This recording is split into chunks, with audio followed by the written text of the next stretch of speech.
Nous sommes aujourd'hui dans le sud de l'île, au domaine de Saint-Aubin, endroit où on cultive de la vanille, mais où on y fabrique aussi du rhum. Je suis aujourd'hui en présence de Charles, gérant du domaine, qui nous en dira un peu plus. Bonjour Charles. Bonjour Néla, bienvenue au domaine de Saint-Aubin, merci. Qui tire son nom du premier propriétaire, Pierre de Saint-Aubin, donc déjà plus de 200 ans. Le domaine date de 1819, c'est notamment l'année de la construction de cette belle maison qui est donc aujourd'hui un restaurant, donc les gens peuvent venir et découvrir l'histoire du domaine notamment, qui a aussi abrité depuis 1819 une sucrerie. D'accord. Et donc à l'arrière du domaine vous avez tous les champs de canne qui sont toujours en activité et cultivés pour produire du sucre mais aussi du rhum. Donc on est le premier domaine à avoir produit du rhum à base de pur jus de canne. D'accord. Mais comme tu le disais, sur le domaine on a aussi de la vanille, différentes plantations de fruits et légumes, toujours dans le respect de la nature et aussi de l'histoire et du patrimoine. J'ai bien envie de voir un peu plus de tout ça. On y va? Avec plaisir, on y va.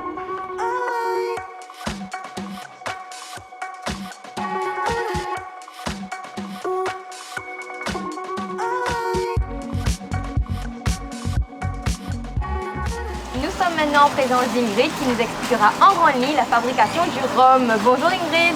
Bonjour.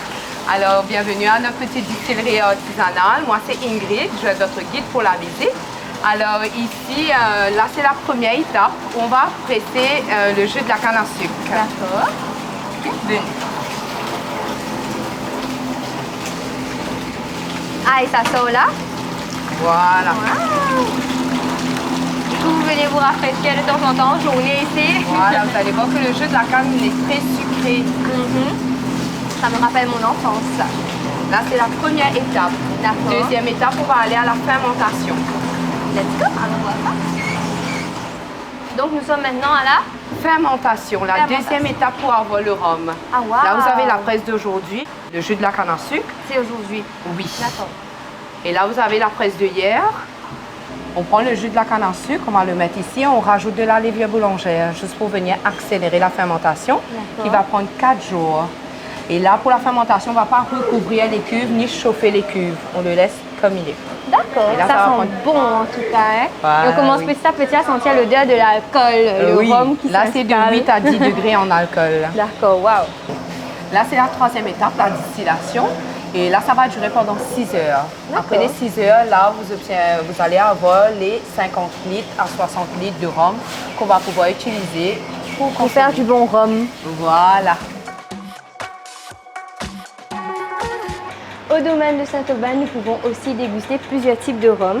Et là, Ingrid, je vois que tu as un large choix devant toi. Tu nous expliques un petit peu ce que tu nous proposes?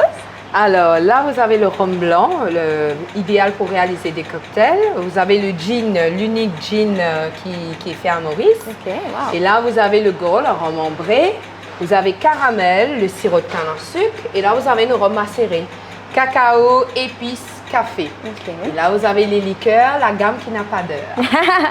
En tout cas, merci à toi de cette belle visite et de cette belle découverte. On bouge maintenant pour la maison de la vanille. On y va. Nous sommes maintenant à la maison de la vanille, endroit où on récolte les gousses de vanille pour soit les vendre sur place ou alors les transformer en de différents produits. On va voir tout ça de plus près. Bonjour. Bonjour, soyez la bienvenue. Je me présente, je suis Chaline. Enchantée Chaline. Donc là, je vous montre. Là, vous allez voir la plante de la vanille. C'est une famille d'orchidées. Et là, il faut attendre 3 ans que ça devienne en maturité.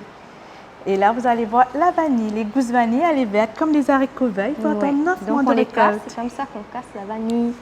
Et après 18 mois de préparation, vous allez avoir le produit fini. Qui sent trop bon.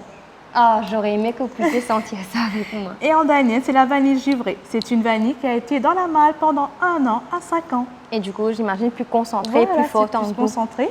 Et là, je vous laisse voir les équipements qu'on utilise pour faire la vanille. Allons voir tout ça.